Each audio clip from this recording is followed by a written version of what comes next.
Good afternoon, everyone. Thank you for joining us today on Coffee Conversations with Women on Wealth. So, today's theme, as you already know, is how these two beautiful women have become debt free, and they're going to talk about their journey. But before we get started, I would just like to say a few things. So the word debt usually raises alarm bells in all our minds. And why not? Since some of us are currently captured by it, and some who have been bitten by it at some point in their lives, or we can expect some who can expect it in the future. But here's how I look at it. Debt is a double edged sword, and it can be categorized into three types. So we have the debt, which is for the future, that's investing in your future, which can be education, property, etc. But we have a plan to repay it. Then we have a bad debt, which are expenses which have been incurred, but are not really required or have been planned for. And the third type is unforeseen debt, which is emergency expenses of illness, etc. Now, any of these types of debt, which we are unable to pay for whatever reason, the result of it is a debt cycle, which is very difficult to come out of. And I'm sure all of us agree who have, had some sort of debt in the past that it's very difficult to come out of. Now, borrowing is also a way of life for many of us, and mortgages and education loans take up most of our salaries. But top it up with any kind of credit card debt or a new vehicle loan or the new latest ones, which is a travel debt that we all call. It's just a big vicious cycle that we get stuck in, and ends up causing a lot of anxiety in most of us. And paying off debt can be frustrating, it can be scary, we don't know how, if our salary will suffice, and we get tied to the jobs we are in. So today we have these two wonderful women who've come and agreed to share their journey so that the rest of us can get inspiration from them and realize how we can live a debt-free and an emotionally free life. So we have Parul, who's an HR professional and aspires to travel 100 countries, is it, in this lifetime? And then we have Sheetal, who is our corporate trainer by profession and a debt-free expert with Women on Wealth. So without taking up more time, I'm going to jump on to the questions. So Sheetal, would you like to start and tell us a little bit about yourself? Sure. So like you said, I'm a corporate trainer and been in Delhi for about 16 years, and a Nepali born and raised in the beautiful northeast state of Nagaland. So I come from a service class background where all my family members were in government jobs, or they were government school teachers or private school teachers. One thing I knew for myself was that I did not want to be a government job employee or a school teacher. With all due respect to these professions and to all my loved ones who are into these professions, right? I wanted to learn more. I wanted to learn to do new things, experience life, experience personal growth. Of course, I think when I left my hometown, I did not have this much clarity about what I wanted with my life. It is now that I have more clarity and I have a direction, right? So as soon as I graduated, my first job was in Mumbai, where I joined a BPO in Mumbai, and that's where my first job was. And I moved to Delhi and then started working here in another great company. And around 2014 is when I came across Women on Wealth. A family member introduced me to Women on Wealth, and my good fortune that I came in and I attended a free session at that time. And what I saw for myself was that after having worked and earned for about 10 years, I had in my life at that point had earned more than 28 lakhs, but I had nothing to show for it. My net worth was zero, not a very proud moment for me. And that was the day when I decided to join Women on Wealth. And I told myself that I could go on working harder, earning much more money. But if I didn't take charge of my money life, then I would end up at the same place. And I didn't like that feeling. And definitely I wouldn't have loved it later in life. So that's how I came into Women on Wealth. And today at Women on Wealth, I am a debt-free expert, and helping women every day learn about money, become more comfortable talking about money and debt, and know that there is a way out. And that's my message to everybody here. So stay tuned, guys. Stay tuned. Yeah. Thank you. Amazing. Thank you, Sheetal. Parul, would you like to tell us something about yourself? Yeah. So I'm an independent working professional, similar to Sheetal, brought up in a small place, Lucknow, with bigger aspirations. I remember leaving that town with a view, with a vibe that, this place doesn't deserve me. I need to be in a big place, make something of myself, be financially independent. And life has been kind to me in that sense. Currently, I am in Bangalore, single, worked for 16 years across different countries, cities, continents, primarily in the banking sector, but now in the e-commerce space. I have also been blessed with a lot of abundance in life. And I say this with all humility that there have been abundance of relationships, education, money, opportunities. Passionate about traveling, as you mentioned, 100 countries. So I'm proud to say I've done 35, and the COVID times have come at really, brings in that feeling that halted your journey. Yes, it's giving me those jitters. When next and how will it happen? But 35 done, more to do. Women on Wealth happened for me very recently, a bit later in life. But for me, it's about how do I make my future more secure. While when I started with Women and Wealth, COVID was not there in the picture. It was just not one of the consideration. But these times have brought on those uncertainties into focus. And what it has brought in is really, the clarity and how do you go about planning for your finances and so on and so forth. As far as debt goes, because we're talking about debt, like everyone else, I had also accumulated a lot of debt as I went in my journey of working and being an independent woman. I don't know how they get on, but they do become a big package when you look at it, when you look back at yourself. Yeah. Thank you, Parul, for sharing that. We would. So, Sheetal, I would like to ask you something. You said you are a debt-free expert now, but yes, what was the first reason which made you take the first step to Women on Wealth? Was it debt itself? Was it achieving something else? Could you share with us, please? Sure. I think, when I walked into Women on Wealth, I didn't walk in because I had a debt problem, because I had not even recognized that I was in a debt trap, actually. It just seemed really normal. So I came in because when I saw the 28 lakhs had entered, and which of course was more money than 28 lakhs, I'm sure, but I could only calculate up to 28 lakhs. And I came in because I wanted to see more money in my life. I wanted to have more money stay with me and not just make money and it's gone, right?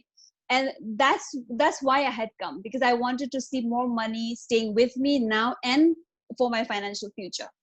It is later on in the program that I realized that I was in a debt trap and I needed to get out of it as soon as possible. And, to answer your question, I think it'll be unfair if I go about without telling how I got into the debt trap first, right? So, yeah. Yeah. So, my first job was in Mumbai, and I used to earn whatever money that I used to earn, but I used to find myself broke at the end of every month. There were some months when I, worked overtime, which meant I made more money in certain months, but I still ended up being broke. How was that possible, right? That more money still, I was in the same situation. And that was a red flag, which I did not recognize as a red flag. It was a red flag that I didn't have the skills to manage my money, right? And so that life, I was there for a short period. Then I moved to Delhi and got into another good job, and then entered my first credit card. And like all people, when they get a credit card, you never get in thinking you will be irresponsible with it. You always think that I'll be the wiser person. I will make sure that I pay even before the bill comes out. I will make sure I pay in full. I will only use it for emergencies. There will be no, non-essential shopping that's going to happen on this card. You take that with all good intentions. The point to remember is, when you hand a credit card to a person who's bad at managing her finances, it's a recipe for the perfect debt trap. And that's what I fell into, right? I had one credit card, then I took on another one.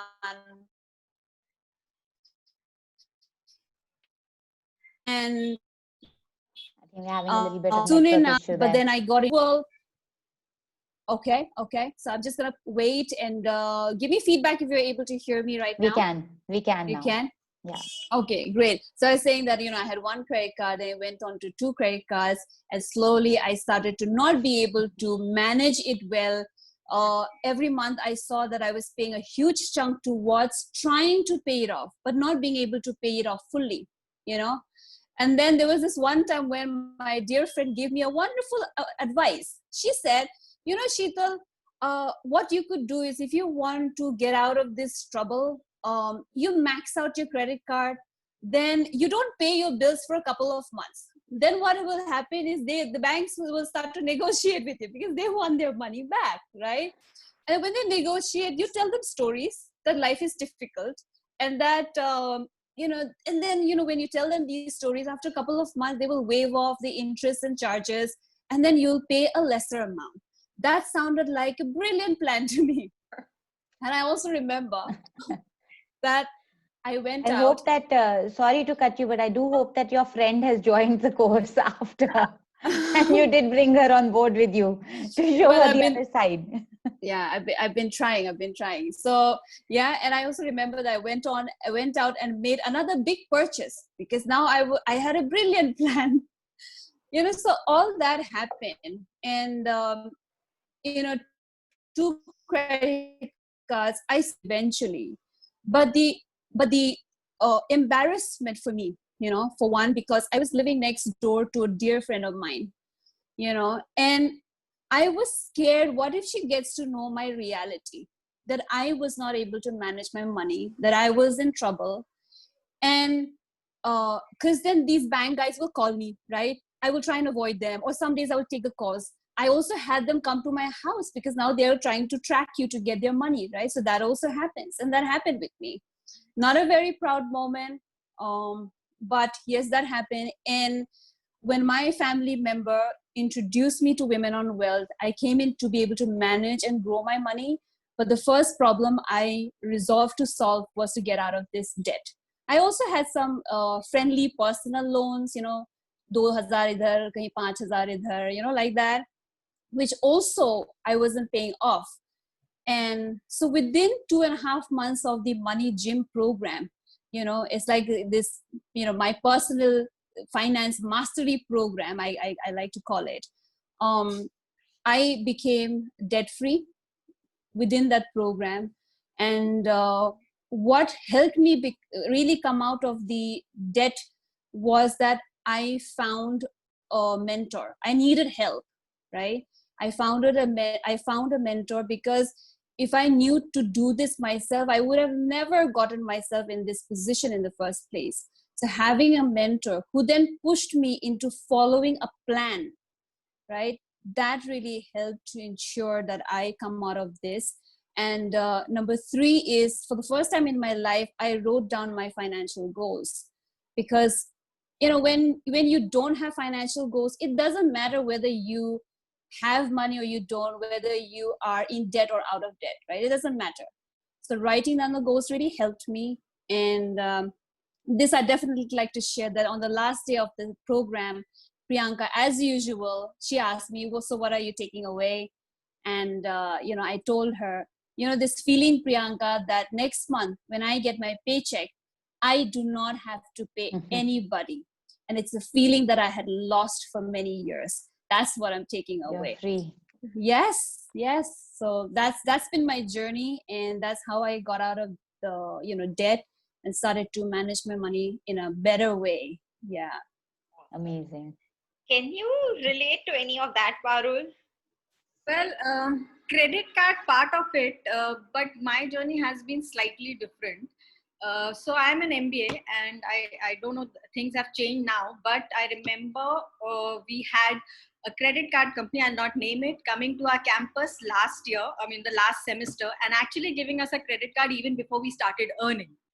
Wow. So honestly, the debt cycle starts even before you start earning your money, and that's how it started. The Western culture. Yeah, it has started, and I don't know if the trend has changed now, but at least at that point in time, it used to happen. And unfortunately, I was working with a bank, which meant while I didn't have to worry about getting new credit cards, because anything which was launched new in the market was given to the employees first.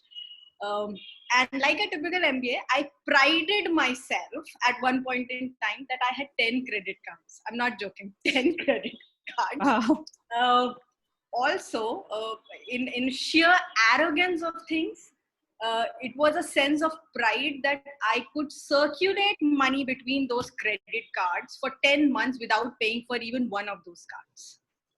So, but then the fact is, and this continued for few years actually, but the end of the matter is that debt doesn't disappear anywhere.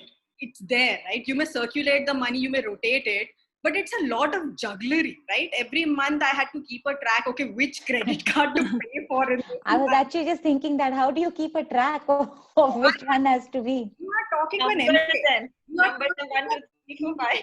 No, you're talking to an MBA, which means everything is on Excel and PowerPoint. Everything in life is on Excel and PowerPoint. So anyways, you realize along the way that debt is not disappearing anyway. And along the way, you do drop the balls here and there. You miss one credit card, then you miss the other one. And it took a friend of mine within the banking sector itself, actually a colleague who later became a friend, to help me understand how these credit cards are really structured, and the fact that you pay anywhere between 36% to 42% interest rate. Yeah. That is never said in any credit card application. It's never told to you. It's not something that you read out upfrontly anywhere. And I was appalled. 42% interest? Are you crazy? Like, who does that? So, but anyways, that's one of the debt that I carried.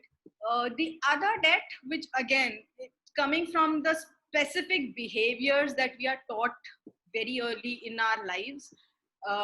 That middle age, when it comes in your 30s or late 20s, you want to pick up a property, and that's the next urban thing that is ongoing, that whole bubble. And when I availed a home loan, it was very easy to come by. Genuinely, working in a bank, I didn't have to do anything except ring up a branch manager and tell him that I wanted a home loan. Didn't have to do anything. So that also came in very easy. Whether the loan is good or bad, the property is good or bad is a separate discussion, but that's another debt that I carried forward. The third type of debt is something which honestly one doesn't consciously think about or plan about, but happens in all our lives. Specifically for women, I believe, and now I have come to recognize it, and what I would call as emotional debts. And these are the things which they are not your debts actually, they are not even your responsibilities, but you pick them because of your emotional connect. I'll give you example, things like parents' health, their retirement, higher education of self or sibling, any marriage in the family. And as I said, it's not your debt. Someone is taking care of the main expenses, but you want to help out, because ultimately that's the point of becoming financially independent, that you can help out. in your family, in your extended family, friends, etc. So these were some of the debts I had carried on or gathered over a period of time for myself. And cumulatively, they formed a whole bubble of debts that one had. You know, it's so interesting to hear both your stories, because it's here we have you who almost juggled 10 to 12 credit cards, and then we have Sheetal who had another strategy to max it out and then ask for a discount on the credit card bill. So I guess, it's all like it all happens. And I would also like to confess that I had this similar notion of the credit cards, where I was told by the bank that you just have to clear the minimum balance, and that's it. And so I would go, and this is when I was studying, when I was doing my master's, and I would just keep spending. And I thought, this is easy. Life is so easy when you start working, because all you need to do is clear the minimum balance. And this whole 36 to 42% came 3 years later. So then it took me so much longer to clear it and to understand. And I remember my father telling me that, this is what they're teaching you, that you don't even know how to watch your credit card statement. So I'm not sure where your degree kind of giving you. But it is so true that they tell you that only minimum balance, and that's it. Tell you a lot of things. I'll share an example which has stuck back. I remember once, driving to a petrol station with my dad. And as I said, I had 10 credit cards. It's no joke. With every partnership cards that you can avail. And there was this credit card which had a partnership with Indian Oil. I don't know, a lot of people may be having it where you have returns coming in your points. So I was paying for the petrol, and I told my dad, "Acha papa, aap mat do. I'll give it because you get, you are not charged anything extra on this card. It's a partnership card." And my dad looked at me. He said, "You do realize, no? It also happens when you pay in cash." I'm like, yeah, actually you're right. I can pay by cash. So, but you get into that whole spending spree without even realizing that it's there. So that's happened to me also. Parul, now that you had gone debt free on your own, and it's really commendable about that you were able to achieve that on your own. So when did you find the look for Women on Wealth or a program for personal finance? Okay. Actually, before I come to the Women on Wealth program, I'll set a bit of context in terms of how I got debt free, because that'll help you understand where Women in Wealth came into my life. This is way back in 2012 when I wanted to actually take a break in my career. And I sat down, okay, what would happen if I was to just quit my job and not do anything? And I realized I cannot quit my job simply because I had so many debts riding on. And that was a very sobering experience, because I was like, okay, I'm theoretically a working professional, independent, someone who prides herself on financial independence. And to realize that, no, I'm not financially free. I'm not free. And that was extremely distressing also on a personal level, that my decisions were really not my decisions. And that forced me to think as to, are we really free? Are we doing what we want to do because we are in debt, or to be debt free? After that, it took me 5 years of planning, discipline, a lot of learning along the way to get off my debt. And I'm happy to say that the day I actually got off my debt, I was like, okay, I need to celebrate this like an idiot that I was, with a bottle of champagne, again pay my credit card, which was not interested in telling thing to do, but I was so proud of myself that I have really got off these debts. I'm at a stage where it is like, okay, now I'm debt free. I'm at a different stage in my life. What next? So for me, it is more about future rather than actually correcting or improving proving the mistakes of the past. It's about, how do I not fall in my 40s the way I did it in my 30s. It's more about getting that clarity as to how do I, for example, build on the retirement funds, which honestly I hadn't even thought about, because in our heads we are never growing old. All of us think we are going to be as young as ever, and we are going to continue but you this. told 30s is the midlife. I have been wondering since then, am I already in midlife? Yeah, I mean, it just creeps onto us Midlife gradually. of your career, maybe. I think it's also to do at what stage of your career you are at. So money has been flowing in my life in abundance, thanks to the roles that I've been doing, the jobs that I have been doing. But it hasn't been multiplying on its own. What I'm earning and I'm earning well. I'm thankful for that, but it's not preparing for my future. Right. And that's really where Money Gym program came in for me. So to bring in that whole clarity piece, how, what, where, that's where for me the importance of the program is. So WOW is more forward looking for you rather than cleaning up your past. Cleaning up the current situation. So I became debt free 6 years ago, and today when WOW is there and it has opened my avenues in a sense of where all one can invest, my goal is to continue being debt free, and that's where the program is helping me. For example, if today I'm thinking of picking up a property and investing in it, I want to invest in a property debt free. Which takes a bit of an effort, of course, a bit of planning, a little bit more research than just going and picking up the next home loan. But that's how I want to do it. Because after having experienced a freedom like this, and actual financial freedom, which I've realized 95% of the working professionals don't have, because you're either governed by your EMIs or other compulsions. You take a lot of things in your job, in your personal life, because of these debts.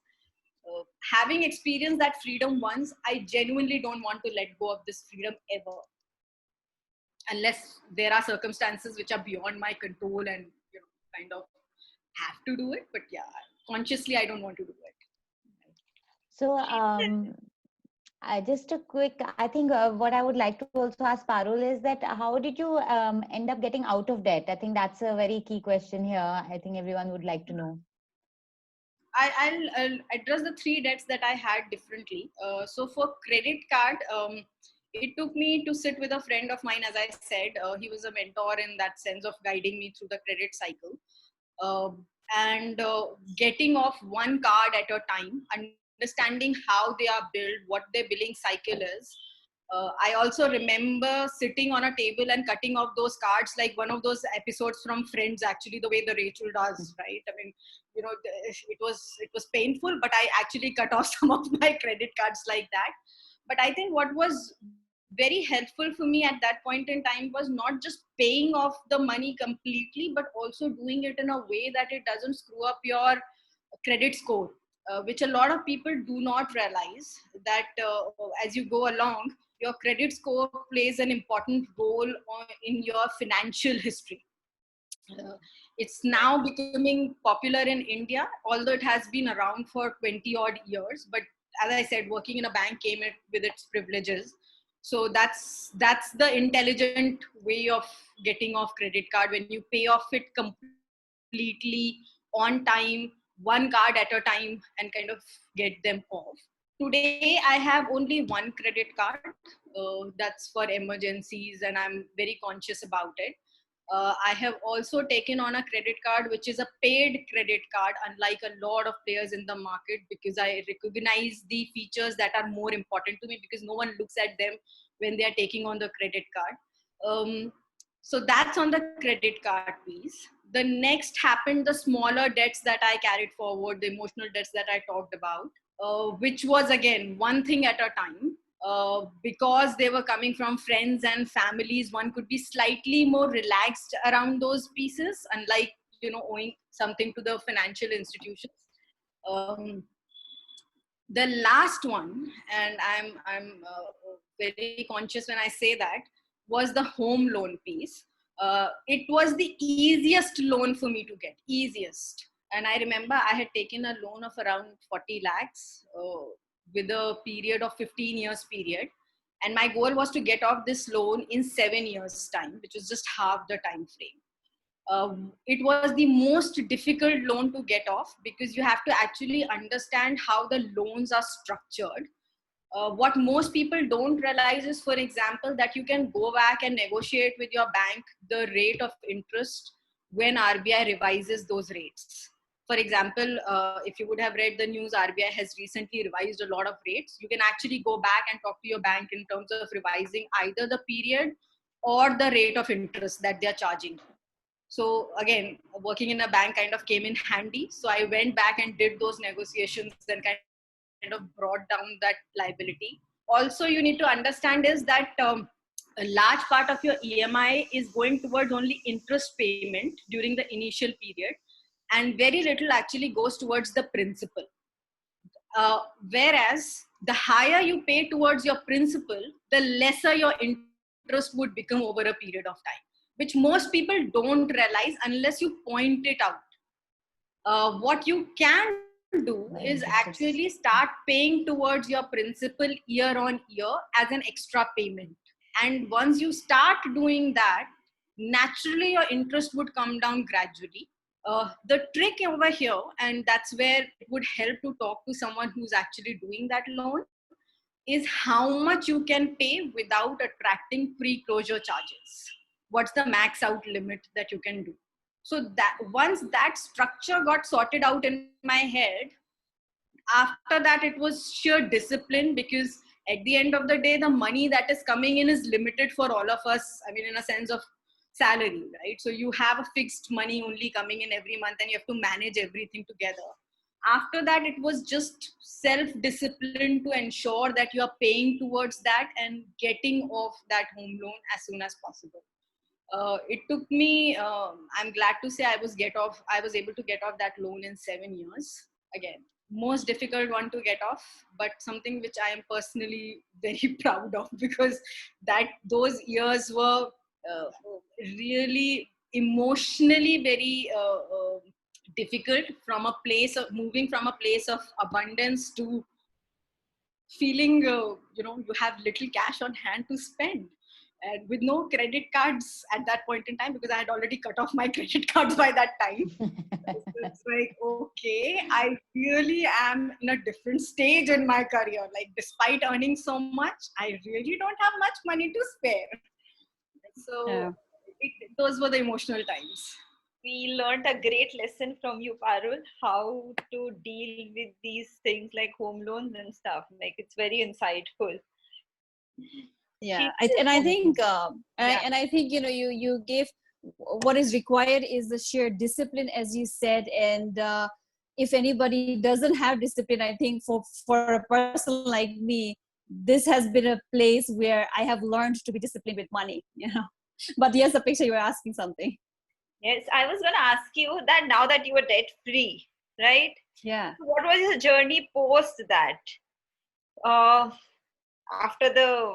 am sure you were experiencing a lot of excitement. So what steps did you take after that to keep it the same way? I think one thing is to know that when you learn a new thing, then if that has helped you come out of debt, then you know that the discipline has to continue, right? And to be able to live that disciplined life, the community really helped me.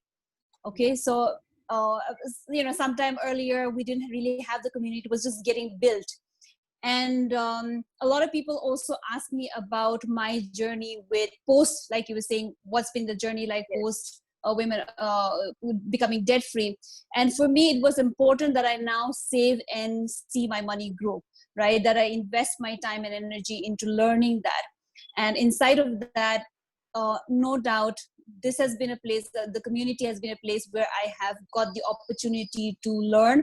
I get to grow here, right?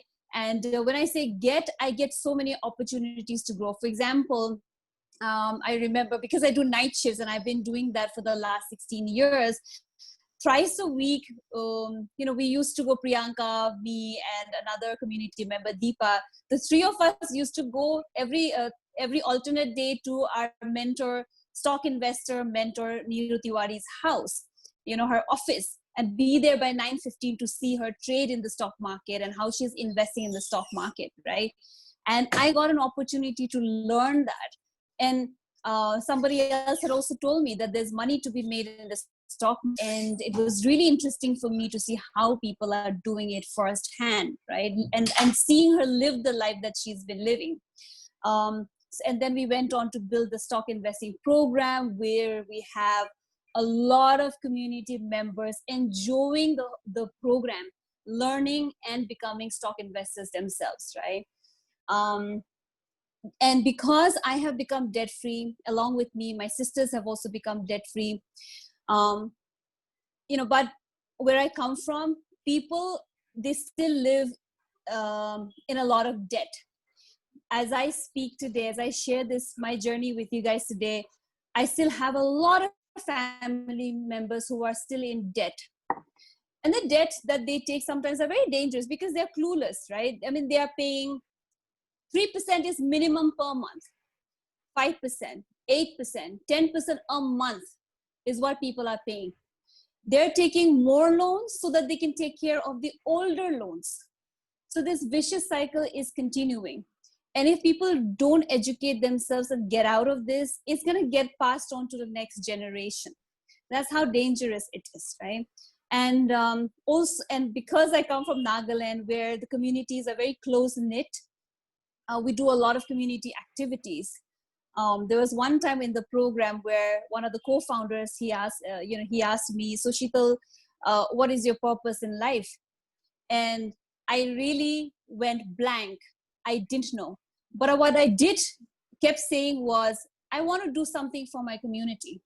And over the years, I have mulled over this thought of going back to the community. What can I do? What can I do? And that's given birth to an initiative called Debt Free Northeast. And with huge support of the Women on Wealth community. And the objective is that help, because I strongly believe that the only way to fight debt is through financial education. So I'm on a mission to make Northeast debt free. And, the vision I have is that each home in the Northeast have financially educated women. And, and that's the work that I'm doing with my community. And stock investing is happening. And we're also doing a brand new program where we're helping women turn their passion into a business, and then walk their path of becoming financially independent. Wow, Sheetal. So all of this, yeah. That's amazing. There's a lot going on that's on your plate right now. Yes, and, definitely. I'm sure you are contributing a lot towards your community, of course, I know for the WOW community, you're contributing a lot, but of course, and your community back home as well. How has all of this changed your relationship with yourself with regards to money? Well, something interesting is that for somebody who used to be broke almost every month, and I never knew that I enjoyed traveling because I never had the money. Sometimes I wouldn't even have spare money to think of going on a weekend getaway to, let's say, Rishikesh, which is something under 5,000, right? So when I started doing the program, a colleague of mine, he said, Sheetal, now that you are doing this money program, your traveling is going to not happen, right? You're going to save money, be on a budget and all of that. But quite the opposite has happened, because after I got debt free, I went on a solo trip to Kerala and Thailand. And then the following year, I went on a 7-day beautiful trek to Annapurna Base Camp in Nepal. I had for the longest time been saving to go to Japan, which was my dream destination. And after having saved up for 3 years, because what I did not want was to come back home and be paying my travel bills after I've traveled. I didn't want a financial hangover. So, and in 2019, I went on a 3-week holiday, and not just to Japan, but I also went to Hong Kong and Singapore. And having done that for myself, and having had the dream, a goal, and then fulfilling that has really made me realize that I can dream and then I can make it happen. And that's the relationship Amazing. I have with myself and with the money I make, with the money I bring. That this tool that I have, money is a tool, right? This tool that I have is going to help me make things happen for me and for the people around me. So that's how my relationship has changed. Amazing. That's great. And Parul, what about you? How has it changed for you? So I think what has changed for me is my ability to take decisions drastically, because today whatever decision I take, whether it is to go traveling, to do a job, not do a job, um, to go to a particular restaurant, not go to a restaurant, everything is really coming from a space of choice rather than compulsion. So I don't, so of course one has to live within a budget, and there are, there's a structure, but at least it is not coming from a space of carrying those debts. So the decision making has at some level become very, very easier. uh, what I realized, and being an HR professional, you come across more of these instances as you go along, that so many people take so many, so much unpleasantness in their job places or their relationship because financially they are not free. And I realize now I can do that. So if I'm choosing to be in a particular situation, that's just my choice. I can come out of it just like that, which is a very big thing for myself. It's for my own self that, I'm answerable only to myself, whatever I choose to do. The other piece that has changed is in terms of my passion for traveling, because as I mentioned, I aspire to travel to 100 countries, and it does cost a lot of money. It does take a lot of planning also. But the fact that I don't have any debt means that I'm able to put in more money into my passion, and that ultimately makes me feel more happy.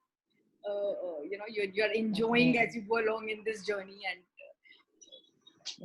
just having fun along the way. So I think those are the things that have changed. I think you've given everyone a travel goal, and considering that we are all homebound nowadays, it's going to be even a bigger goal in all our minds. So thank you for that. But coming to our last question to both of you, and this is something that we love asking. So I would like both of you to give your one-liner on it.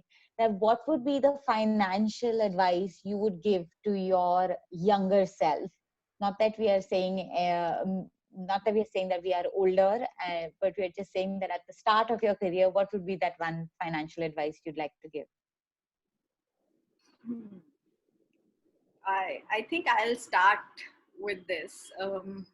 I think two advices that I would give to my younger self financially would be, if I have to go through the same journey again, would be, I needed to be really grateful for the money that was coming in my life, because I did not realize it till very recently that genuinely, till actually Priyanka made us do some exercise in Wow Club where we counted how much money we have earned in our lives. I did not realize just how much money I have earned. It's like, oh my God, I made this much money. I made this much money. So that came with a sense of wonder. And I wish I was more grateful for it, more conscious about it. And perhaps then I wouldn't have been as careless with it as I was. So that's one thing I would tell myself. The other thing I've realized, and I'll add pick up from where Sheetal said, that money is a tool. See, the thing is, money, as you grow older, you realize the wisdom comes in it that money isn't everything, but it certainly makes a lot of things easier in life. And when you start treating it as a tool, when you start valuing it as a tool and not just the focus of life and just figuring out your relationship with money, it certainly makes life much more enjoyable and much more structured and much more fulfilling. So I think that's the other advice I would give myself. And what about Yes, I've been dying to give this advice to my younger self and to all the young people who are viewing this. Okay, and if you have younger folks, then please share this uh, video as well. Um, as you start earning money, first save your first 1 lakh. Take it upon yourself to save your first 1 lakh. Okay, don't think about spending money on your parents because you feel grateful for all that they have done to bring you to this stage of your life. Don't spend on yourself. Only spend after you have accumulated your first 1 lakh, because that is going to instill the discipline in you, and everybody including yourself will be very grateful that you did that. So go first 1 lakh, and then you go about thanking your parents and spending money on them a little bit. Yeah. Kudos to both of you. That is amazing Thank you. advice. And I think now we'll hand it over to Apeksha. Yes, thank you. Thank you, Parul and Sheetal, for sharing your journey. Thank you for having us. Yeah. So we have seen these two women evolve with time, and it is the law of nature to do so. So I would like to take this opportunity to talk about how WOW has evolved through the years. So first, they started with a personal finance program, which helped women learn how to save through the money gym. Then once the money was saved, we needed to grow that money. And how did that happen? By the stock investment programs, where Sheetal and Priyanka had went themselves to learn about stock investments and taught us women how to do that.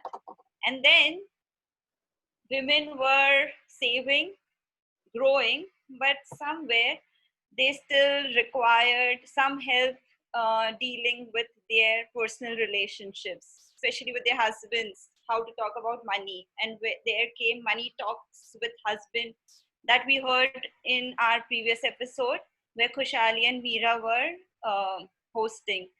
And now there was one more gap that had been filled very recently. And we have the mentor here. So we would like Sheetal to tell us something about that, about the Business Development Blueprint Program. Yes, so I'm going to read the statistics of a certain survey I read online, which says that according to the study conducted by the Genpact Center for Women's Leadership, 50% of working women in the country leave their jobs to take care of the children at the age of 30. Even among those who manage to return, 48% drop out within 4 months of rejoining the workforce. A lot of women over the past so many years we've worked with and we've talked to have shared that, they had the skills, they were in jobs that they really loved, or maybe they have always been homemakers as well, right? But once they become a parent, then she's taking charge of taking care of the child or the children, and then they experience a gap. Okay, and during that period they share often on phone conversations that they become dependent, especially if they were working at one point earning their own money. Now they are becoming dependent because they don't have an income coming in. Then the desire to be more financially independent is stronger, and then they're looking for ways that they can earn money, and the many women I talk to, they share that because they want to earn money, one of the things that they see everybody doing is reselling. And then every time I hear a woman say, I am reselling, or I think of reselling, I just tell myself, but it's so competitive. Why will you resell? Why don't you come up with something else, right? And we had been having these conversations for a long time, and finally this time around we have come up with another way to help women take their passion into developing it into a business, because sometimes women just run with passion. Okay, but no, you have to be a little intelligent as well when you run with that passion, right? You want to do it in a way where you're able to sustain it because you love doing it. And hence one of the first steps is to find clarity in your idea and know what you really want to do, and is that something you really love to do. And that's given birth to our latest program, which is the business building blueprint. And we've received amazing feedback, and we will shortly be doing another free introduction session. So women need to watch out, look for the date and time, so that they can come and attend the free webinar that we will be doing shortly. So keep watching this space. What is it? Inception to launch in 6 days? Is that what you said? So first step is to find clarity on what you want to do, and then taking that idea, and within 6 weeks, we're saying that you will take your idea and launch your business. So launching of the business in 6 weeks is what we're doing. Yes. That's amazing. So yes. I'm sure there'll be a lot of you out there who'd be drawn in by their stories. So once again, thank you, Parul. Thank you, Sheetal, for being so open about your stories and giving us great insight and giving a lot of women out there hope. And I think more than hope, it's also education about where we stand today. That's great. Thank you once again. And we will look forward to having you all back next week, Monday, same time, 5 p.m., where we have another two amazing and very active community members who will be joining us to share their story with us. One of who is a German translator, and the other one helps early stage startups raise funds. That's all I'm going to give out for now. So we hope to see you there, and have a great evening, everyone. Thank you. Thank you. Bye. Thank you. Thank you.